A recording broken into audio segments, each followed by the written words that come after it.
যতগুলো চিৎকার শুনি তখন আমাদের প্রত্যেকের কান্না পায়। আমি জানি না কোন বিবেকে গিয়ে পুলিশগুলো এভাবে গুলি করে আমাদের ভাই বোনদের মারছে। আমরা নিজেরা যাদের বিবেক বোধ আছে তারা কখনো এসব মেনে নিতে পারবে না। সরকারের কারণে এসব হয়েছে, এই সরকার আমরা চাই না। একজন উচ্চশিক্ষিত মানুষ হয়েও যদি আপনি অন্যায়কে অন্যায় বলতে ভয় পান, তাহলে আপনি এই সমাজের আবর্জনা।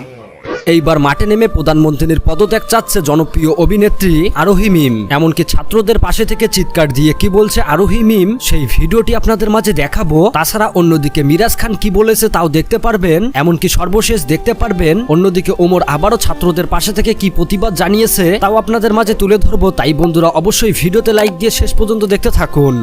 দেশের পরিস্থিতি বর্তমান খুবই ভয়াবহ।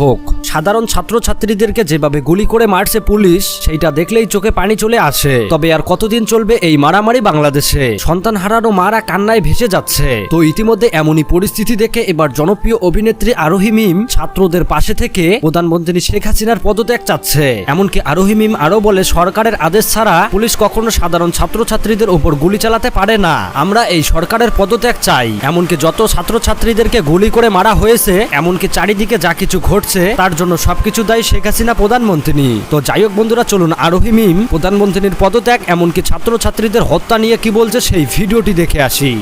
হত্যাকাণ্ড হয়েছে, যত গণহত্যা হয়েছে, আমাদের ভাই বোনরা মরছে, সবকিছু তার নির্দেশেই হয়েছে। পুলিশ হচ্ছে সরকারের চামচা। পুলিশকে সে যেভাবে নির্দেশ দিয়েছে, র্যাবকে সে যেভাবে নির্দেশ দিয়েছে, ছাত্রলীগকে সে যেভাবে নির্দেশ দিয়েছে, তারা তাদের মতোই কাজ করেছে। সরকারের কারণে এসব হয়েছে, এই সরকার আমরা চাই না। স্টুডেন্টরা হচ্ছে একটা ন্যায্য দাবি চেয়েছে, সে ন্যায্য দাবি যদি সঠিকভাবে সঠিক সময় মানা হতো তাহলে আজকে এতগুলো হত্যাকাণ্ড হতো না, আর এতগুলো মানুষ এভাবে রাস্তায় নেমে তার পদত্যাগ হতো না।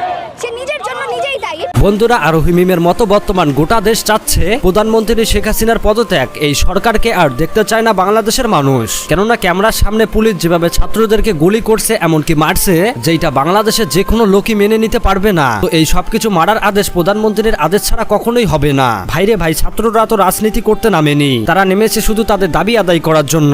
কিন্তু কেনই বা তাদেরকে এই রকম করে মারা হচ্ছে? তো যাই হোক বন্ধুরা, অন্যদিকে মিরাজ খান তার ফেসবুকে পোস্ট করে তীব্র প্রতিবাদ জানিয়েছে বাংলাদেশের সরকারের প্রতি, এমনকি সবাইকে মাঠে নামতে বলছে। তো যাই হোক, সর্বশেষ ওমর যারা ছাত্রদের বিপদে শিক্ষিত হয়েও পাশে দাঁড়ায়নি তাদেরকে উদ্দেশ্য করে কি ভিডিও বানিয়েছে দেখুন।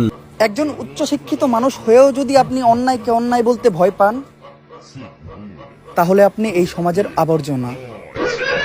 বন্ধুরা, দেশের পরিস্থিতিতেও আমাদের দেশের লোক গান বাজনা বাজিয়ে নাচানাচি করে বেড়াচ্ছে, যেটা দেখলেই চোখে পানি চলে আসে। কেননা একদিকে ছাত্রছাত্রীরা তাদের দাবির জন্য প্রাণ দিচ্ছে, আর সেখানেই কিছু মানুষ এই রকম করছে। তো তাদেরকেই উদ্দেশ্য করে ওমর কি ভিডিও বানিয়েছে দেখুন। দেশে এই যে চলমান অবস্থা, যে অবস্থায় নিউজ দেখলে চোখ দিয়ে পানি বের হয়, এই অবস্থাতেও দেখতেছি কিছু পোলাপান পানির উপর দিয়া সেলুতে বক্স উঠায়া গান বাজায় নাচতে নাচতে যাইতেছে। আমার প্রশ্ন হইলো, এরা কই থেকে আইছে? এরা কি এই দেশের বাদ দেন, এরা কি এই পৃথিবীর?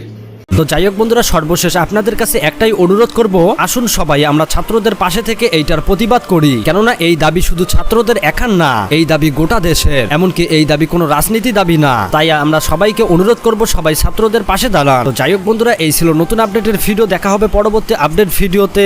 আল্লাহ হাফেজ।